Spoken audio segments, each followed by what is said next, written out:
Good morning to one and all. Today we'll proceed further and discuss the poverty.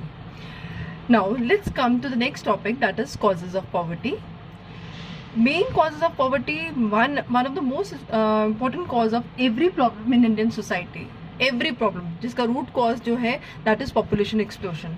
हमारी country में population इतनी ज़्यादा बढ़ रही है कि अगर गवर्नमेंट अगर सोचती भी है से कि 2025 तक पीपल बिलो पॉवर्टी लाइन को इतने % से कम कर देगी, तो इतने में पॉपुलेशन दोबारा से उतने क्वांटम से बढ़ जाती है. तो that means population is the main cause जिसकी वजह से जितने भी गवर्नमेंट मेजर्स लेती हैं वो कम पड़ जाते हैं, because magnitude of population below poverty line is much.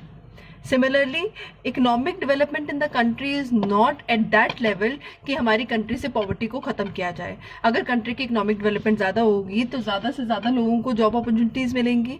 अगर ज़्यादा लोगों को जॉब अपॉर्चुनिटीज़ मिलेंगी तो डेफिनेटली उनका इकोनॉमिक स्टैंडर्ड जो है वो इम्प्रूव होगा, जिससे वो पीपल बिलो पॉवर्टी लाइन कम हो जाएंगे. लेकिन हमारी कंट्री की इकोनॉमिक डेवलपमेंट उस रेट पे नहीं हो रही है जिस रेट पे ये पॉवर्टी को रिड्यूस कर सके. अगर लेवल ऑफ इकोनॉमिक डेवलपमेंट बढ़ जाता है तो डेफिनेटली इकोनॉमिक डेवलपमेंट ज़्यादा होगी, ज़्यादा लोगों को जॉब अपॉर्चुनिटीज़ मिलेंगी, उनका स्टैंडर्ड ऑफ लिविंग इंप्रूव होगा, which will help in eradicating और which will help in overcoming the problem of poverty. High illiteracy rate, poor का बच्चा एजुकेटेड नहीं है इसलिए वो उसको भी आगे जॉब अपॉर्चुनिटीज़ जो है वो उतने ही लिमिटेड फील्ड की मिलेंगी जहाँ पे पे स्केल कम होगा, जिसकी वजह से वो इस विशियस सर्कल ऑफ पॉवर्टी से बाहर ही नहीं आ पा रहे हैं. इलिटरेसी है, अगर इलिटरेट की जगह अगर पुअर आगे अपने बच्चे को पढ़ा देता है, अगर उसको फाइनेंशियल प्रॉब्लम्स नहीं होते हैं तो अगर वो पढ़ जाता है तो आगे अगली जनरेशन जो है आने वाली, वो एजुकेशन की वजह से उनको बेटर जॉब अपॉर्चुनिटीज़ मिलेगी, जिससे आगे ये विशियस सर्कल जो पॉवर्टी का वो टूट जाएगा. बट क्योंकि पुअर का बच्चा पुअर है, ही इज इलिटरेट, उनको इंपॉर्टेंस ऑफ स्टडीज नहीं पता है, वो अपने बच्चे को आगे एजुकेट करने की कोशिश नहीं करता, जिसकी वजह से वो पूरी फैमिली ही इंडेबिटेडनेस है, पूरी family he vicious circle of poverty में फंसी हुई है. जो प्रॉब्लम फादर ने फेस की वही बच्चा फेस करेगा, वही नेक्स्ट जनरेशन फेस करेगी. इंडेबिटनेस, अपनी ज़रूरतों को पूरा करने के लिए वो लोन पे लोन लेते हैं, इन लोन को लोन प्लस इंटरेस्ट वो पे नहीं कर पाते, जिसकी वजह से ये उधार के चक्रव्यूह में फंस जाते हैं. ये उधार के ऐसे चक्रव्यूह में फंस जाते हैं जिससे निकलना जो है ऑलमोस्ट इम्पॉसिबल है. तो ये बेसिक कॉजेज हैं हमारे पॉवर्टी के लिए. सबसे बड़ा root cause of almost every economic problem is population. Then economic development, जिसका रेट इतना नहीं है कि वो पुअर लोगों को जॉब अपॉर्चुनिटीज़ जो हैं जितने रिक्वायर्ड है उतनी क्रिएट कर पाए. इलिटरेसी की वजह से जनरेशन टू जनरेशन पुअर जो है वो पुअर ही रह जाता है, और इनडेबिटनेस, उधार ले लेके वो अपनी लाइफ की जरूरतों को पूरा कर रहा है, जिसकी वजह से वो उधार के ऐसे चक्रव्यूह में फंस जाता है जिससे एग्जिट लेना बहुत मुश्किल है. Next topic is better types of poverty. Poverty is basically of two types, relative and absolute poverty. Let's understand the meaning, very important from the examination point of view कि relative और absolute poverty में क्या difference है. बच्चे, relative poverty होती है poverty in comparison to other people, region और nation. इसमें हमेशा एक रिलेटिवली पुअर होगा ही होगा. से अगर पीपल के कंपैरिजन में ले, राम और शाम को कंपेयर कर रहे हैं, राम से पर डे 500 अर्न करता है और शाम 700 करता है, तो Ram is relatively poor in comparison to Shyam. ऐसे रीजन को कंपेयर करें तो अगर पंजाब और हरियाणा को कंपेयर करें और कहेंगे हरियाणा में income, per capita income of a person is more as compare to the per capita income of people in Punjab, तो definitely Punjab is relatively poor in comparison to Haryana. अगर नेशंस को कंपेयर करें, इंडिया और अमेरिका को, डेफिनेटली अमेरिका की पर capita income India की पर कैपिटा इनकम से ज्यादा है, तो India is relatively poor in comparison to America. So that means poverty which is in comparison to other people, region और nation. जब आप दो चीजों को कंपेयर करते हो तो एक उससे कम, दोनों एक लेवल के तो हो नहीं सकते, तो एक बेटर और एक वर्स होगा. तो बेटर जो है वो जो है दूसरा उसके कंपैरिजन में रिलेटिवली पुअर माना जाएगा. इसका एग्जाम्पल है, if Ram has lower income than Shyam, जो मैंने भी आपको एग्जाम्पल दिया जब मैंने पीपल को कंपेयर करके दिखाया कि अगर राम की इनकम श्याम से कम है तो राम श्याम के कंपैरिजन में रिलेटिवली पुअर है. आप रीजन को लेके या नेशन को लेके भी एग्जाम्पल कोट कर सकते हैं. Next one, it helps to understanding. अब क्या इंपॉर्टेंस है रिलेटिव पॉवर्टी की? It helps in understanding the relative position of different segments of population. हमारे डिफरेंट सेगमेंट्स में कौन हायरार्की में कौन ऊपर आएगा और कौन नीचे आएगा, ये हायरार्की सेट करना that is on the basis of relative poverty. हम रिलेटिव पॉवर्टी के बेसिस पे ये हायरार्की सेट करते हैं, position of different segment set करते हैं, high class, middle class, low class, ये हायरार्की जो बनी है that is all in comparison to relative positions. Next, limitation क्या है? It only reflects the relative position of different segments of the population in the income hierarchy. It does not consider how poor the poor is. वो ये नहीं बताता कि जो poor है वो कितना पुअर है।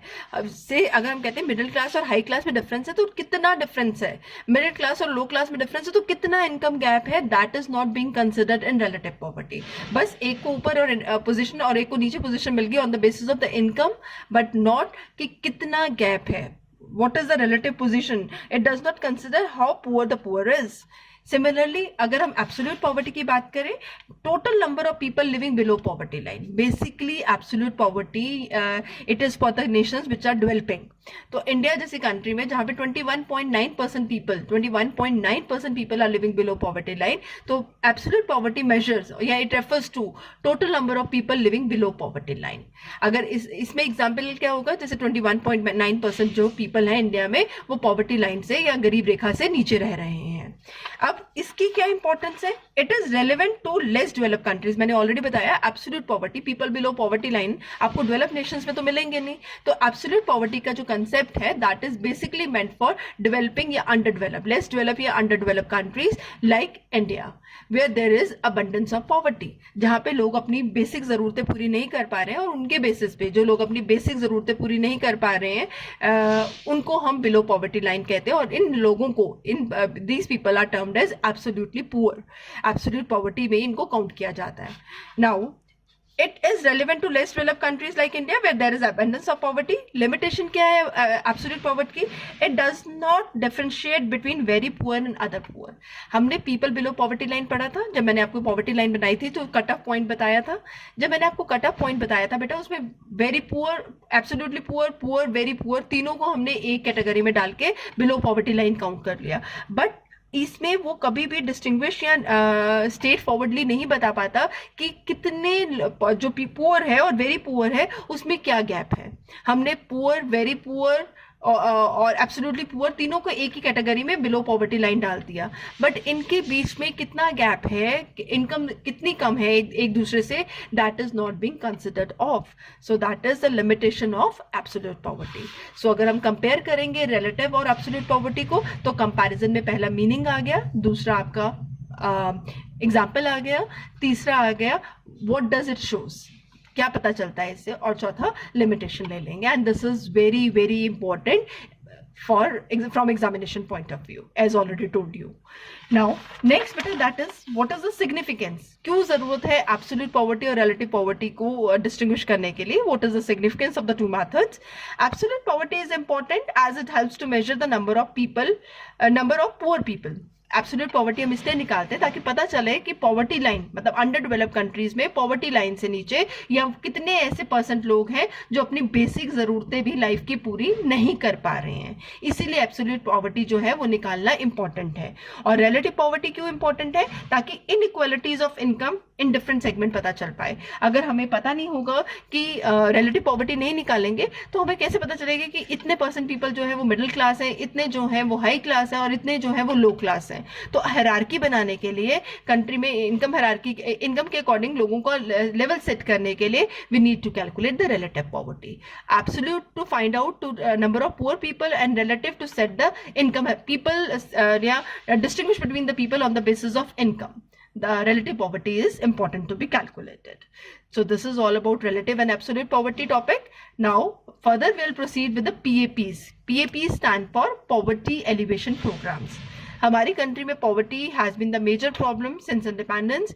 Government has taken many steps to bring people below poverty line, above poverty line, ताकि इन लोगों को गरीबी रेखा से नीचे से ऊपर लाया जा सके. उसके लिए बहुत सारी योजनाएं गवर्नमेंट ने टाइम टू टाइम स्टार्ट की हैं. इन योजनाओं को डिफरेंट बेसिस पे डिफरेंट कैटेगरीज में क्लासीफाई किया गया है. कुछ योजनाएं हम डिस्कस करेंगे. नाउ बेटा पॉवर्टी एलिवेशन प्रोग्राम्स, जो पॉवर्टी एलिवेशन प्रोग्राम्स हैं, पहले है program aimed at providing basic amenities.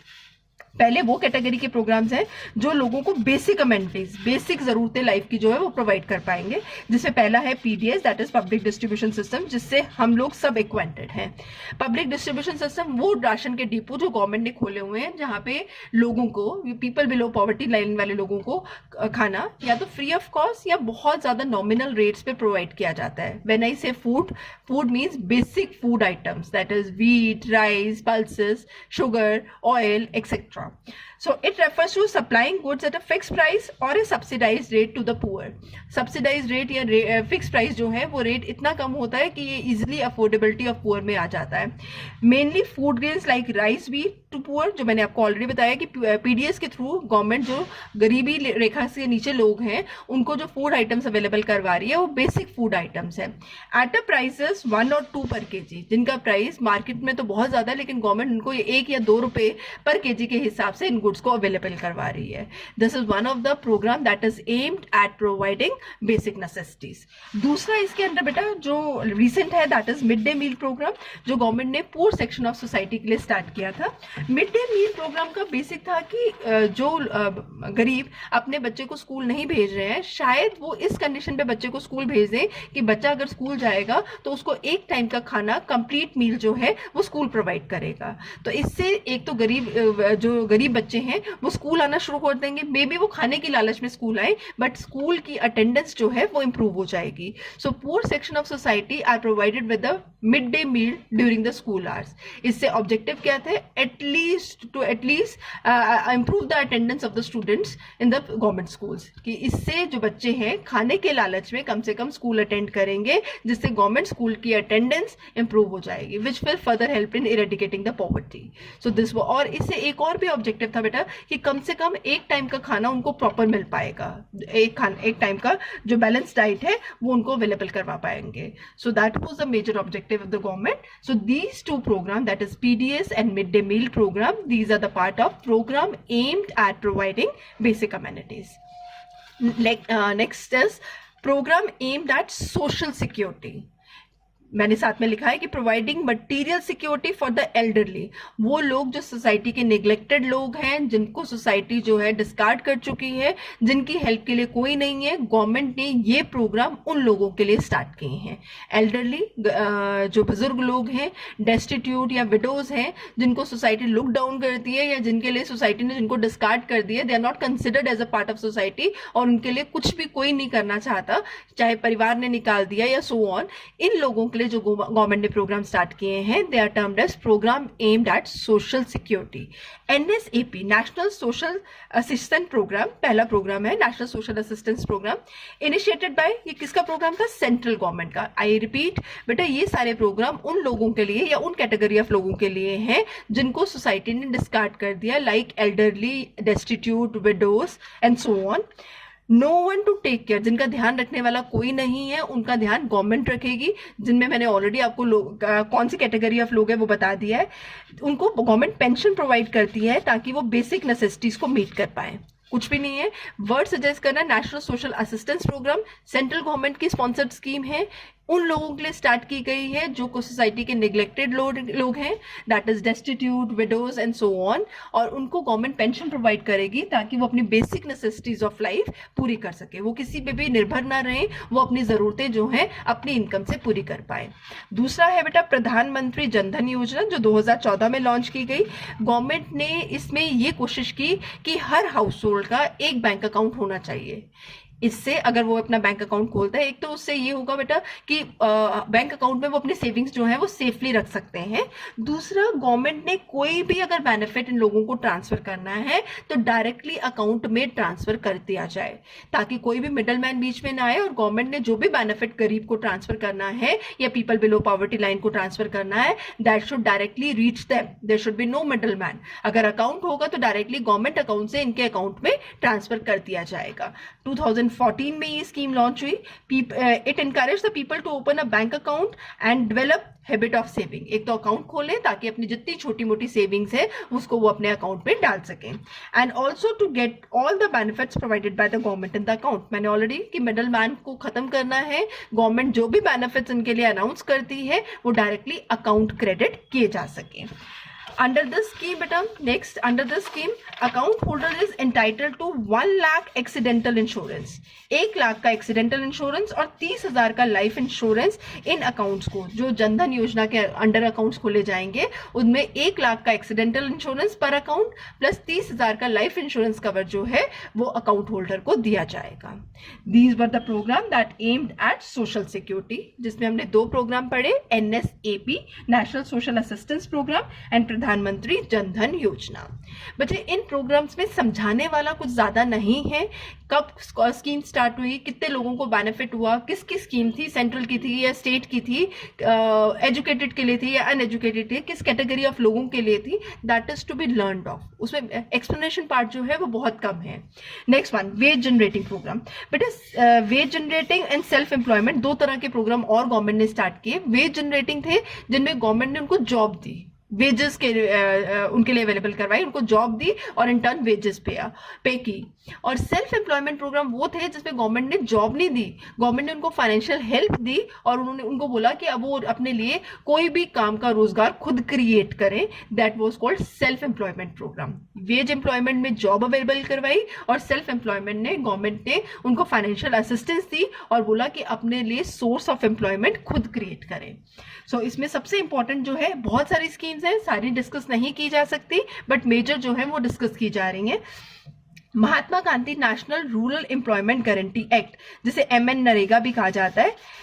But ये स्कीम 2005 में स्टार्ट की गई थी, जिसमें एटलीस्ट 100 दिन का काम जो है वो गारंटी किया गया था, वेज एम्प्लॉयमेंट गारंटी की गई थी पर person in a house hold. एक परिवार के एक बंदे को 100 दिन का काम गवर्नमेंट अवेलेबल करवाएगी उनकी विलेज में या नियर बाय विलेज में. काम बेसिकली अनस्किल्ड नेचर का होगा, स्किल्ड नेचर का नहीं होगा. अनस्किल्ड बिकॉज अनएजुकेटेड लोग हैं बेसिकली वो, तो अनस्किल्ड नेचर का जो काम है वो होगा. जैसे इंफ्रास्ट्रक्चर डेवलपमेंट में साइट्स पे उनको काम दिलवाया जाएगा या और कहीं पे इंडस्ट्रीज वगैरह में जो है अनस्किल्ड नेचर का काम दिलवाया जाएगा. Initially applicable to the part of the country. Initially ये जो स्कीम है वो पार्ट ऑफ द कंट्री में एप्लीकेबल थी, पूरी कंट्री को उसने कवर नहीं किया था, but later on it covered all of the India. उसने पूरा इंडिया कवर किया. कब से? सितंबर 28, 2008 से ये स्कीम जो है इसमें पूरा इंडिया कवर हुआ. पूरे इंडिया के गरीब लोगों को पर परिवार एक बंदे को 100 दिन का जो काम है वो गवर्नमेंट प्रोवाइड करेगी. Applicable to the whole country. 2013-14 में बेटा 5 करोड़ हाउस होल्ड जो है इससे बेनिफिट हुए. इस स्कीम के अंडर 5 करोड़ हाउस होल्ड्स को बेनिफिट हुआ. So this was one of the main scheme, that is MN NREGA, that was being started in 2005. Now self employment program में पहला प्रोग्राम है बेटा रूरल एम्प्लॉयमेंट जनरेशन प्रोग्राम. मैंने वेज एम्प्लॉयमेंट और self employment में क्या डिफरेंस होता है वो आपको ऑलरेडी क्लियर कर दिया है. ये जो एक स्कीम है that is rural employment generation programme, इसको Khadi and village industrial commission ने इंप्लीमेंट किया था, KVIC ने इंप्लीमेंट किया था, जिसमें फाइनेंशियल असिस्टेंस दी जाएगी बैंक लोन की फॉर्म में to set up small scale unit. People will set up their small scale unit. उसके लिए फाइनेंशियल हेल्प जो है वो गवर्नमेंट देगी. और इस प्रोग्राम को इम्प्लीमेंट किसने किया? Khadi and village industrial commission. Small scale industries खोली जाए ताकि लोग अपने लिए प्लस अपने एरिया के और लोगों के लिए भी जॉब अपॉर्चुनिटीज क्रिएट कर सकें. नेक्स्ट वन, इसी के अंदर सेल्फ एम्प्लॉयमेंट के अंदर एक और स्कीम भी स्टार्ट की गई, दैट इज प्राइम मिनिस्टर रोजगार योजना. टारगेट था कि एजुकेटेड अनएम्प्लॉयड. अब देखो टारगेट चेंज हुआ, हम अनएजुकेटेड से educated unemployment for poor families. Educated है जो पुअर फैमिलीज के एजुकेटेड अनएम्प्लॉयड है उनको ये जॉब अपॉर्चुनिटीज क्रिएट करवाई जाएंगी, फाइनेंशियल असिस्टेंस दी जाएगी फ्रॉम पुअर फैमिलीज के एजुकेटेड अनएम्प्लॉयड के लिए प्राइम मिनिस्टर रोजगार योजना स्टार्ट की गई, जिसमें financial help was provided to set up a kind of enterprise. उनकी मर्जी का एंटरप्राइज सेटअप करने के लिए गवर्नमेंट पैसे की मदद करेगी. तो प्राइम मिनिस्टर रोजगार योजना का बेसिक लाइन है कि वो एजुकेटेड अनएम्प्लॉयड के लिए स्टार्ट की गई, which should be always kept in mind. जब भी आप ये योजना समझाएंगे you need to keep in mind कि ये जो है ये एजुकेटेड अनएम्प्लॉयड था. नेक्स्ट वन, स्वर्ण जयंती शहरी रोजगार योजना. स्वर्ण जयंती शहरी रोजगार योजना बेटा ये एक एम्प्लॉयमेंट स्कीम थी. ये नाम मैंने इसलिए पर्टिकुलरली लिया है जो सेल्फ एम्प्लॉयमेंट और वेज एम्प्लॉयमेंट दोनों के लिए काम की. ये वो योजना थी जिसमें सेल्फ एम्प्लॉयमेंट और वेज एम्प्लॉयमेंट दोनों को क्लब किया गया. गवर्नमेंट ने दोनों को क्लब किया और ये स्कीम बेसिकली अर्बन एरियाज के लिए थी. वर्ड ही सजेस्ट कर रहा है स्वर्ण जयंती शहरी शहर के लोगों के लिए बोथ सेल्फ एम्प्लॉयमेंट और वेज एम्प्लॉयमेंट इंक्लूड किया गया। ये बेसिकली मेरी योजना लेने का रीजन ये था कि आपको अगर क्वेश्चन आ जाता है name one scheme for the urban area that was both ways employment and self employment scheme, तो उसमें आपको स्वर्ण जयंती शहरी रोजगार योजना का नाम फिल करना है। नाउ हमने इतने सारे पीएपीज डिस्कस किए। पीएपीज को हमने 4 कैटेगरीज में डिस्कस किया: program aimed at providing basic amenities, program aimed at social security, wage employment program and self employment program, right. 4 categories discuss की जिसमें मैंने आपको 1 और 2 एग्जाम्पल हर कैटेगरी के दिए। नाउ बेटा, अगर पूरे पीएपीज को क्रिटिकली इवैल्यूएट किया गया है कि इनका क्रिटिकली इवैल्यूएट मींस पॉजिटिव और नेगेटिव देखा जाए, तो क्रिटिकली इवैल्यूएशन में बेटा पता चलता है कि पहला नेगेटिव ये है कि फंड्स जो पॉवर्टी एलिवेशन पे हमने स्पेंड किए, गवर्नमेंट ने स्पेंड किए, they were not enough. Magnitude of poverty ज्यादा था, उसके कंपैरिजन में जो गवर्नमेंट ने फंड्स अलॉट किए इन लोगों के लिए, they were not sufficient. Next one, funds are inefficiently used. जिन लोगों को इन प्रोग्राम का इंचार्ज बनाया गया उनको प्रॉपर ट्रेनिंग नहीं दी गई, उन लोगों को पुअर की डेफिनेशन नहीं समझाई गई, जिसकी वजह से ये फंड्स की प्रॉपर एलोकेशन और यूसेज नहीं हो पाया। पहले तो फंड्स का अमाउंट ही कम था in comparison to magnitude of poverty. दूसरा, फंड जिन्होंने एलोकेट किए, they were not trained properly, they were not taught the definition of poor, due to which they gave the benefit to non poor. इसका बहुत सारा benefit जो है वो non poor, जिस रियल पुअर को ये बेनिफिट मिलना चाहिए था उसको ना मिलके नॉन पुअर को मिल गया। Third one, non participation of local level institute. Local level institutions को सबसे ज्यादा उनके एरिया की पॉवर्टी का, पीपल बिलो पॉवर्टी लाइन का एग्जैक्टली कौन से गरीब को हेल्प की जरूरत है और किसको गवर्नमेंट के पैसे सबसे पहले मिलने चाहिए एज अ हेल्प, बट क्योंकि लोकल लेवल के इंस्टीट्यूशंस को इसमें इन्वॉल्व नहीं किया गया, जिनको रूट लेवल पे पता है कि प्रॉब्लम में सफरर्स कौन है, तो उनकी ना इन्वॉल्वमेंट होने की वजह से इस प्रोग्राम की इम्प्लीमेंटेशन या रिजल्ट्स एज वांटेड नहीं आ पाए, एज रिक्वायर्ड नहीं आ पाए। मैग्नीट्यूड कम था, इनएफिशिएंट यूज था, और तीसरा, लोकल लेवल की पार्टिसिपेशन नहीं थी। बेटा इसके अलावा भी बहुत सारे नेगेटिव और है कि रियल पुअर को ये कभी ये प्रोग्राम का पता ही नहीं चल पाया, नॉन पुअर्स ने ये बेनिफिट ले लिए, पॉलिटिकल इन्वॉल्वमेंट ज्यादा होने की वजह से पॉलिटिकल पार्टीज ने अपनी कैटेगरी ऑफ लोगों को या अपने सपोर्टर्स को ये बेनिफिट दे दिए। तो ये सारे ही पीएपीज के नेगेटिव है। पॉजिटिव देखा जाए तो मेजर इम्पैक्ट जो पॉजिटिव में ये आया कि पर कैपिटा इनकम जो है वो इम्प्रूव हो गई। इतनी self employment, wage employment program start करने से पर कैपिटा इनकम जो है वो इम्प्रूव हो गई, जिससे लोगों का एवरेज स्टैंडर्ड ऑफ लिविंग, रहने का तरीका जो है वो इम्प्रूव हो गया। तो improvement in terms of per capita income and standard of living of the poor, these are the 2 positive impacts of PAPs, and whereas negative में मैंने already बताया their list देखिए funds insufficient थे, efficiently utilized नहीं थे, the people who were made in charge of the program, they were corrupt, the proper training was not given, definition of the poor was not announced, and local level institutions were not involved in this PAP program, due to which real poor जो उस area का था, वो government ने जो जिसको benefit दिया वो रियल पुअर नहीं था, उससे भी ज्यादा जरूरतमंद लोग थे जिनको ये बेनिफिट मिलना चाहिए था, लेकिन बीच में मिडल मैन जो थे वो करप्ट होने की वजह से अपने फ्रेंड्स एंड रिलेटिव्स को उन्होंने ये बेनिफिट्स जो है वो दिलवा दिए। So this is critical evaluation of PAPs, very important। आपको चारों दैट इज मैंने जो PAPs बताए हैं, पॉवर्टी एलिवेशन प्रोग्राम बताए हैं, हर योजना के 2 पार्ट पता होने चाहिए, सेल्फ एम्प्लॉयमेंट के, वेज एम्प्लॉयमेंट के, या सोशल सिक्योरिटी के और बेसिक अमेनिटीज के। एटलीस्ट 2 योजनाएं इसके अंडर आपको पता होनी चाहिए। और यही योजनाएं अगला चैप्टर जो हम अनएम्प्लॉयमेंट करेंगे उनमें कैरी फॉरवर्ड होगी कि गवर्नमेंट ने अनएम्प्लॉयमेंट को खत्म करने के लिए कौन सी योजनाएं की हैं। दे आर ऑलमोस्ट सेम, जो पॉवर्टी प्रोग्राम्स हैं वही अनएम्प्लॉयमेंट योजनाएं हैं, दे आर सेम। पीएपीज और अनएम्प्लॉयमेंट की जो योजनाएं हैं they will be same only. So you need to learn them with the year, कौन सी गवर्नमेंट की स्कीम थी और ये स्कीम बेसिकली स्टार्ट किसके लिए की गई थी, किस कैटेगरी ऑफ लोगों के लिए स्कीम स्टार्ट की गई थी, that is important to be understood. Thank you so much. From next lecture, we'll start with the next chapter, that is unemployment.